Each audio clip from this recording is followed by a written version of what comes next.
Hello everyone.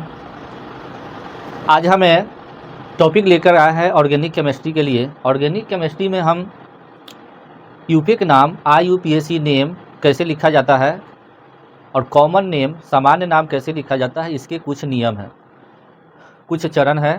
तो हम इसकी शुरुआत हम कैसे करें, इसके बारे में हम लेकर के आए हैं। तो चलिए शुरू करते हैं क्लास। जैसे IUPAC नाम के लिए कार्बन संख्या को हम किस प्रकार से पढ़ते हैं, यानी कार्बन श्रृंखला को, यानी कार्बन की संख्या 1 है, कार्बन 2 है, 3 है, 4 है, 5 है, कार्बन को की संख्या अगर 7 है, 8 है, 10 है, 20 है, 50 है, तो उसको हम क्या नामकरण करेंगे, क्या नाम देंगे, उसी का हम अध्ययन करेंगे। तो कार्बन संख्या एवं उनके उपसर्ग यानी प्रीफिक्सेस के बारे में हम अध्ययन करेंगे। उपसर्ग के बारे में आप जानते हैं, उपसर्ग जो किसी भी शब्द के आरंभ में जुड़ करके नया शब्द बनता है, या कोई भी शब्द के पहले जिसका उच्चारण होता है वह उपसर्ग कहलाता है। जैसे पटना, तो जैसे पटना बोलते हैं तो पटना, जैसे पटना हम लिखते भी है तो पहले क्या बोलते हैं, पट ना, पटना। तो पहले हम पट बोलते हैं, उसके बाद ना बोलते हैं, यानी पट जोड़ ना, पट पट जोड़ ना बोलते हैं। इस शब्द के शुरू में हम सबसे पहले क्या बोले, पट, और उसके बाद क्या बोले, ना। तो ये पट जो हुआ, ये पट हमारा क्या है, उपसर्ग है, यही हमारा उपसर्ग है, उपसर्ग। और ये जिसका उच्चारण बाद में होता है उसको हम प्रत्यय कहते हैं। तो बाद में ना का उच्चारण हुआ तो ना क्या है, प्रत्यय है, प्रत्यय है। तो हम यहाँ पर प्रत्यय का अध्ययन हमको नहीं करना है, हमको प्रीफिक्स के बारे में समझना है। जैसे एक उदाहरण और लेते हैं, जैसे मान लिया कि सहनी लेते हैं, सहनी, सहनी। तो पहले हम सह लिखते हैं, पहले स का उच्चारण होता है, उसके बाद नी का उच्चारण होता है। पहले सह और तब नी का उच्चारण होता है, सहनी। इसमें स पहले बुलाया तो स क्या है, उपसर्ग है, प्रीफिक्स है, ये उपसर्ग बोलेंगे, उपसर्ग, उपसर्ग। इसी को हम प्रीफिक्स कहते हैं, प्रीफिक्स, प्रीफिक्स, प्रीफिक्स कहते हैं। और ये नी जो हुआ ये प्रत्यय हुआ, इसको हम प्रत्यय कहते हैं, प्रत्यय, प्रत्यय। इसको हम सफिक्स कहते हैं, सफिक्स, सफिक्स कहते हैं। अब इसी के उच्चारण के आधार पर अगर अंग्रेजी में जैसे पटना का नाम लिखना है तो हम क्या लिखते हैं कि पट पहले लिखेंगे, उसके बाद नाम, तो PAT, पट, INA से ना। तो चलिए हम उपसर्ग के बारे में समझ गए। वही चीज़ हम यहाँ पर अध्ययन करेंगे कि कार्बन अगर 1 है, कार्बनों की संख्या 2 है, कार्बनों की संख्या 3 है, कार्बनों की संख्या 10 है, कार्बनों की संख्या 20 है, 30 है, 40 है, 50 है, तो फिर हम उसका नामकरण कैसे करेंगे, उसका प्रीफिक्स क्या होगा, उपसर्ग क्या होगा, उसका नामकरण का आरंभ हम कहाँ से करेंगे। तो चलिए शुरू करते हैं। जैसे अगर कार्बनों की संख्या 1 है, एक कार्बन है, एक कार्बन है यदि, तो एक कार्बन के लिए हम मेथ बोलते हैं, मेथ। एक कार्बन है तो हम इसको बोलते हैं मेथ। ऑर्गेनिक केमिस्ट्री में हिंदी में लिखने से अच्छा थोड़ा अंग्रेजी में लिखना बेहतर होगा, इसलिए हम अंग्रेजी में ही लिखने का प्रयास कर रहे हैं, आप भी प्रयास करेंगे। जैसे मेथ, मेथ, मेथ, मेथ। अगर कार्बनों की संख्या 2 है, 2 कार्बन है, तो इसको बोलते हैं एथ, एथ। अगर कार्बनों की संख्या 3 है तो इसको बोलते हैं प्रोप, प्रोप बोलते हैं, प्रोप। कार्बनों की संख्या 3 है तो 3 कार्बन को, माने 3 कार्बन की श्रृंखला को हम क्या बोलते हैं, प्रोप। कार्बनों की संख्या यदि 4 है तो इसको बोलते हैं ब्यूट, ब्यूट। और कार्बन की संख्या 5 है तो इसको बोलते हैं पेंट, पेंट, पेंट बोलते हैं। अगर 6 है, C6, 6 है तो इसको बोलते हैं हेक्स। अगर 7 कार्बन है, 7 कार्बन है तो इसको बोलते हैं, 7 कार्बन को हम हेप्ट बोलते हैं। 8 कार्बन है तो 8 कार्बन को, 8 कार्बन को हम ऑक्ट बोलते हैं, ऑक्ट। और 9 कार्बन है, 9 कार्बन तो उसको हम नॉन बोलते हैं, नॉन। और 10 कार्बन है, 10 कार्बन है तो 10 कार्बन के लिए हम डेक बोलते हैं, डेक, डेक लिखते हैं। अब इसी प्रकार से 11, 12, 13, 14 फिर कैसे लिखा जाता है, इसके भी संख्या को दर्शाने के लिए कुछ प्रीफिक्स हैं, तो इस पर हम थोड़ा देर बाद चर्चा करेंगे। पहले हम 1 से 10 तक कार्बन श्रृंखला को, कार्बन संख्या को हम पढ़ लिए कि 1 कार्बन को मेथ कहते हैं, 2 कार्बन को एथ, 3 कार्बन को प्रोप, 4 कार्बन को ब्यूट, 5 कार्बन को पेंट, 6 कार्बन को हेक्स, 7 कार्बन को हेप्ट, 8 कार्बन को ऑक्ट, 9 कार्बन को नॉन, 10 कार्बनों की संख्या को डेक कहते हैं। अब 11, 12, 13, 14 कार्बनों की संख्या पर हम बाद में चर्चा करेंगे। हम अब इसके बाद जैसे अब 20 कार्बन हो, कार्बनों की संख्या 20 हो, कार्बनों की संख्या 30 हो, कार्बनों की संख्या 40 हो, 50 हो, 60 हो, 70 हो, 80 हो, 90 हो, 100 हो, तो हम उसका नामकरण कैसे करेंगे, पहले हम इस पर चर्चा करते हैं। तो अगर अगर कार्बनों की संख्या 20 है, 20, तो इसका क्या नाम देंगे। अगर कार्बनों की संख्या 20 है यानी नंबर ऑफ कार्बन 20 है, तो उसको हम बोलते हैं आइकोस। क्या बोलते हैं, आइकोस। अगर कार्बनों की संख्या 30 है तो उसको बोलते हैं क्या, तो इसको बोलते हैं ट्राइकोस। क्या बोलते हैं, ट्राइकोस या ट्राई ए काउंट बोला जाता है। ट्राई ट्राई ट्राई ए काउंट, ट्राई ए काउंट। अगर कार्बनों की संख्या 40 है, कार्बनों की संख्या 40 है, तो हम क्या बोलेंगे इसको, टेट्रा ए काउंट, टेट्रा टेट्रा ए काउंट, टेट्रा ए काउंट। और कार्बनों की संख्या 50 है यानी 50 कार्बन है, तो इसको बोलेंगे पेंटा ए काउंट, पेंटा ए काउंट, पेंटा ए काउंट। और कार्बनों की संख्या 60 है यानी C60 है, C60 है, तो हम इसको बोलेंगे hexa, hexa hexaconta, hexaconta, hexaconta. और कार्बनों की संख्या 70 है, तो इसको बोलेंगे hepta, hepta heptaconta, heptaconta, heptaconta. अगर कार्बनों की संख्या 80 है, तो इसको बोलेंगे octa, octa octaconta, octaconta. कार्बनों की संख्या यदि 90 है, तो इसको बोलेंगे नौना, नौना काउंट, काउंट, नौना काउंट।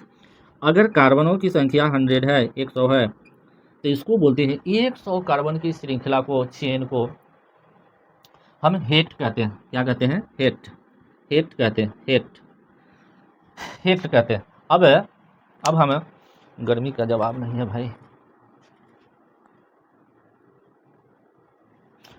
अब हमें चर्चा करते हैं। जैसे हमको अध्ययन 100 तक को नहीं करना है, हमको अभी मात्र अध्ययन करना है 10 कार्बनों की संख्या तक को ही, लेकिन हम इसको पूरा आपको हम बताने का प्रयास कर रहे हैं और यह सीखने योग्य है, याद रखने योग्य बातें हैं। तो अब हम 11 कार्बनों की संख्या को क्या नाम देंगे। 11 कार्बन है, तो ये 11, 12, 13, 14, 15, 21, 22, 23, 24, 31, 32, तो इस प्रकार से कार्बनों की संख्या को ये दर्शाने के लिए इसके भी कुछ प्रीफिक्स है। इसके क्या प्रीफिक्स है, तो यानी सामान्य नाम के लिए अलग है, सामान्य नाम के लिए अलग है, और यूपीए नाम के लिए प्रीफिक्स अलग है। तो हम अभी चर्चा कर रहे हैं यूपीए नाम के लिए। तो यूपीए नाम के लिए कौन से प्रीफिक्स इसमें जोड़ेंगे, तो यूपीए नाम के लिए प्रीफिक्स यानी संख्या दर्शाने के लिए क्या जोड़ा जाएगा। संख्या को दर्शाने के लिए यहाँ पर हम लिखते हैं संख्या, संख्या, संख्या दर्शाने, दर्शाने, दर्शाने, दर्शाने के लिए, संख्या दर्शाने के लिए,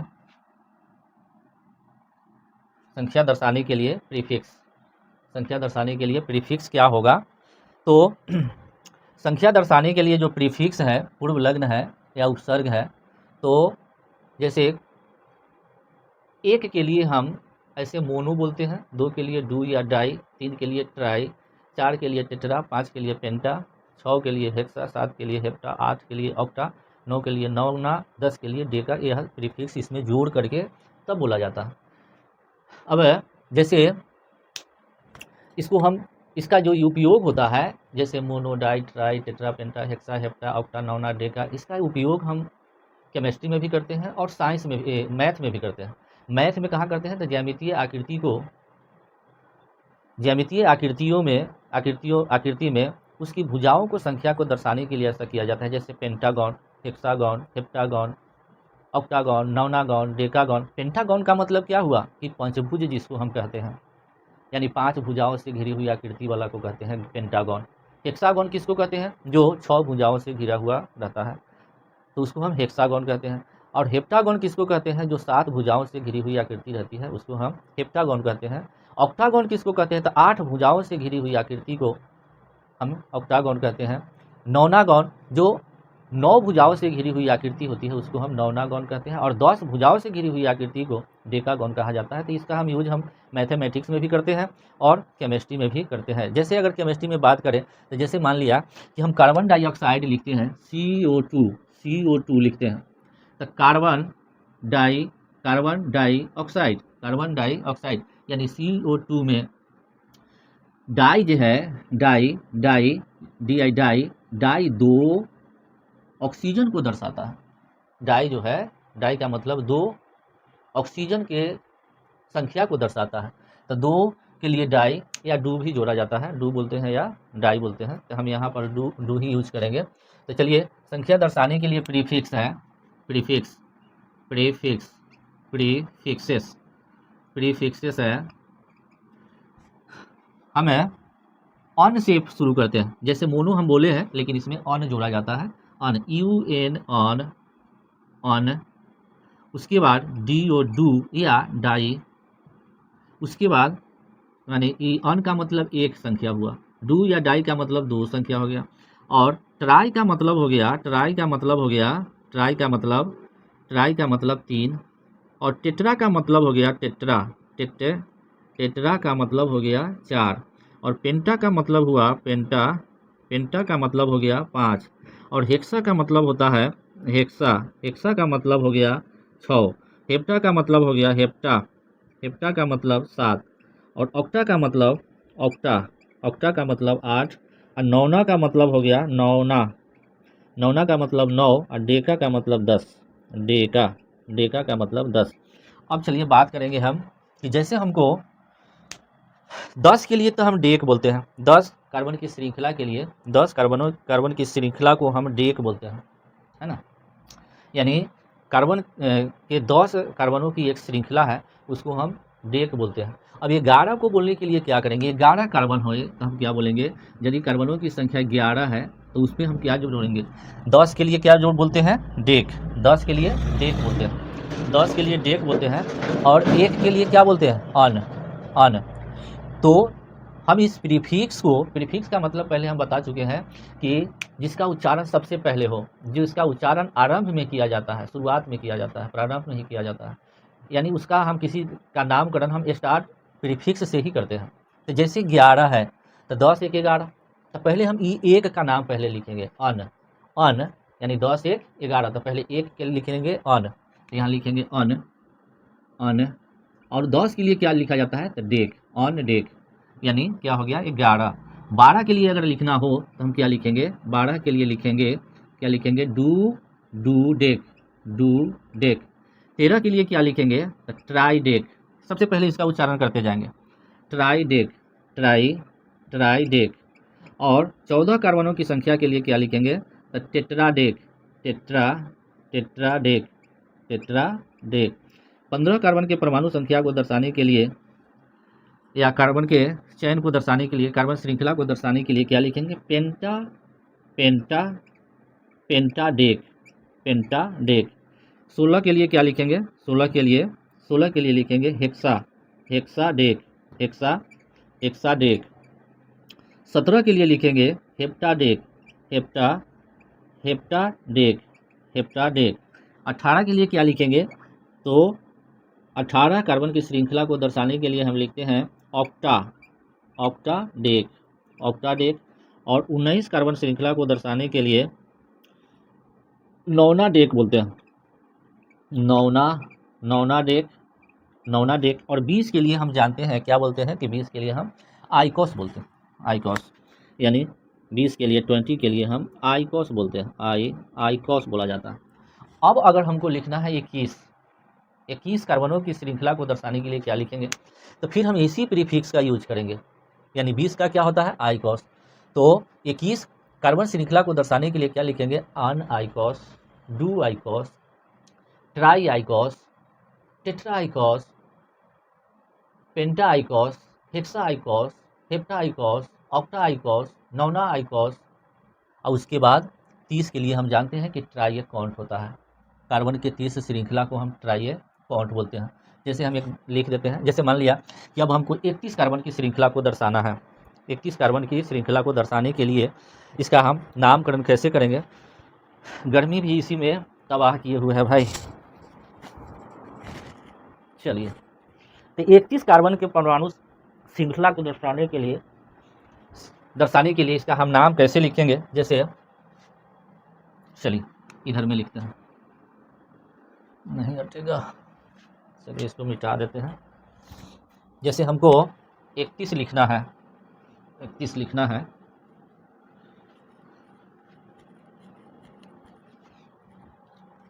इकतीस से कार्बनों की संख्या को दर्शाने के लिए, जैसे C31 हुआ। तो अब एक बात फिर शुरू समझना है हमको कि 30 को हम क्या बोलते हैं, यानी कार्बन की संख्या तक यदि 30 है, कार्बन की संख्या यदि 30 है तो उसको हम बोलते हैं ट्राई काउंट। और 31 के लिए क्या बोलना है, तो हम पहले बताया है कि 31, 32, 33 के लिए इस प्रीफिक्स को हम पहले जोड़ेंगे, यानी 30, 1, 31। तो एक का क्या होता है प्रीफिक्स, एक के लिए होता है अन, 2 के लिए डू, 3 के लिए ट्राई, 4 के लिए टेट्रा, 5 के लिए पेंटा, 6 के लिए हेक्सा, 7 के लिए हेप्टा, 8 के लिए ऑक्टा, 9 के लिए नौना, 10 के लिए डेका। इस प्रकार से हम जोड़ जोड़ के लिखेंगे। तो सबसे पहले हम क्या लिखेंगे, 31 है था, 30, 1, 31। तो एक का पहले हम लिखेंगे प्रीफिक्स, क्या होता है, तो एक का प्रीफिक्स होता है ऑन, ऑन। और उसके बाद 30 का लिखेंगे, तो 30 का क्या होता है try count, try, try, try count, try count. उसके बाद 32 के लिए लिखना है, तो 32 के लिए क्या होगा, तो 32 के लिए होगा do, do try account, do try count, ये वाला लिख देंगे, डू ट्राई काउंट। उसके बाद 33 के लिए क्या लिखेंगे, तो 33 के लिए लिखेंगे हम try, try, try, try, try count, try, try, try count, try, try count लिख देते हैं, ट्राई, ट्राई काउंट। उसके बाद 34 के लिए, 34 कार्बनों की श्रृंखला के लिए हम क्या लिखेंगे, तो tetra, tetra, tetra try count, tetra try count. उसके बाद 35 के लिए क्या लिखेंगे, तो 35 के लिए हम लिखेंगे पेंटा, पेंटा, पेंटा ट्राई काउंट। उसके बाद 36 के लिए क्या लिखेंगे, 36 के लिए तो इसको लिखेंगे हेक्सा, हेक्सा ट्राई काउंट। 37 के लिए क्या लिखेंगे, 37 के लिए, 37 के लिए हम लिखेंगे, 37 के लिए हेप्टा, हेप्टा ट्राई काउंट। 38 के लिए क्या लिखेंगे, C38 के लिए क्या लिखेंगे, तो ऑक्टा, ऑक्टा ट्राई काउंट।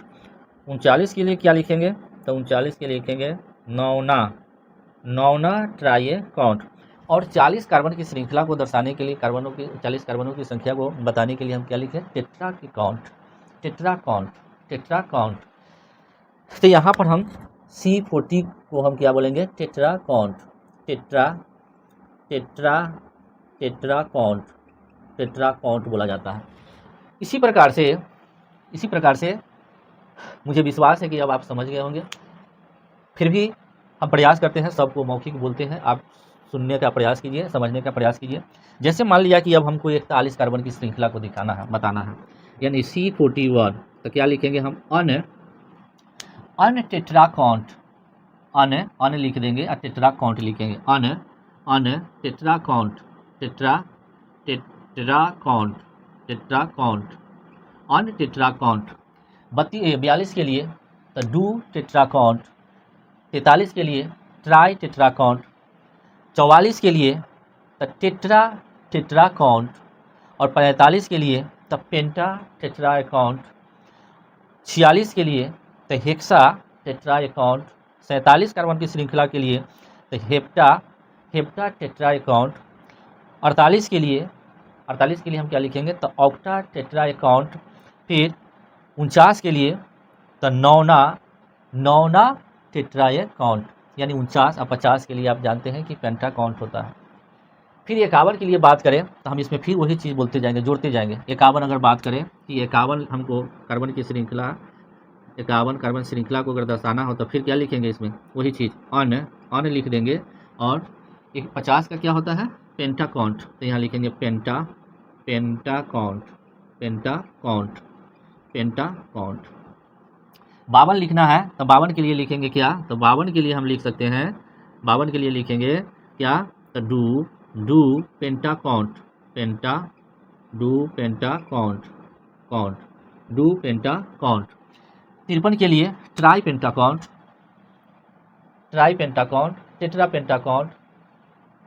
उसके बाद 55 के लिए हम लिखेंगे पेंटा, पेंटा पेंटा अकाउंट 56 के लिए लिखेंगे, हेक्सा पेंटा अकाउंट 57 के लिए लिखेंगे, हेप्टा पेंटा अकाउंट 58 के लिए लिखेंगे। माने इस प्रकार से हम इसको लिखते चले जाएंगे। लेकिन हम इतना आपको बताए हैं, समझाया है, लेकिन आपको इस क्लास में मात्र 10 तक ही याद रखना है। यानी क्या याद रखना है हमको कि एक कार्बन के लिए, एक कार्बन की श्रृंखला को हमें मेथ बोलते हैं। 2 कार्बन की श्रृंखला को एथ, 3 कार्बन के संख्या, 3 अगर है कार्बनों की संख्या यदि 3 है तो उसको हम प्रोप बोलते हैं। कार्बनों की संख्या यदि 4 है तो ब्यूट बोलते हैं। कार्बनों की संख्या 5 है तो पेंट बोलते हैं।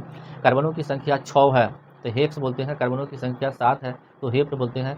और कार्बनों की संख्या 8 है तो ऑक्ट बोलते हैं। और कार्बनों की संख्या 9 है तो हम नौना बोलते ऑक्ट नॉन बोलते हैं। और कार्बनों की संख्या 10 है तो उसको हम डेक बोलते हैं। सबसे महत्वपूर्ण चीज़ हमको ये चीज़ प्रीफिक्स याद करके रखना है और संख्या दर्शाने के लिए प्रीफिक्स। अब इसके बाद ये वाला प्रीफिक्स हमको बहुत ही इम्पोर्टेंट है। ये 10 तक, जैसे 11, 12, 13, 14 को हम कैसे जोड़ के लिखेंगे तो ऑन, डू, डाई, डू या डाई, ट्राई, टेट्रा, पेंटा, हेक्सा, हेप्टा, ऑक्टा, नौना, डेका, इस प्रकार ये हमको याद होना चाहिए, है कि नहीं। तो चलिए इसको नोट कीजिए और बार बार लिखते जाइए, समझते जाइए और याद रखने का प्रयास कीजिए, क्योंकि ऑर्गेनिक का हम प्रारंभ कर चुके हैं। क्योंकि यह आपको मान लीजिए कि जैसे हिंदी और इंग्लिश में अल्फ़ाबेट बर्तनी का काढ़ा होता है, उसी प्रकार से केमिस्ट्री में अच्छा जानकारी प्राप्त करने के लिए आपको इसकी जानकारी होना बहुत ही महत्वपूर्ण है। इसके बिना आप केमिस्ट्री में, ऑर्गेनिक केमिस्ट्री में समझना तो दूर की बात है, हल करना दूर की बात है, आप समझ नहीं पाएंगे सही से। इसलिए इसको आप हल्के में नहीं लें, है कि नहीं। इसको आप नोट कर लीजिए और बार बार इसको लिखने, पढ़ने और यदि भूल जाते हैं तो बार बार देखने का प्रयास कीजिए।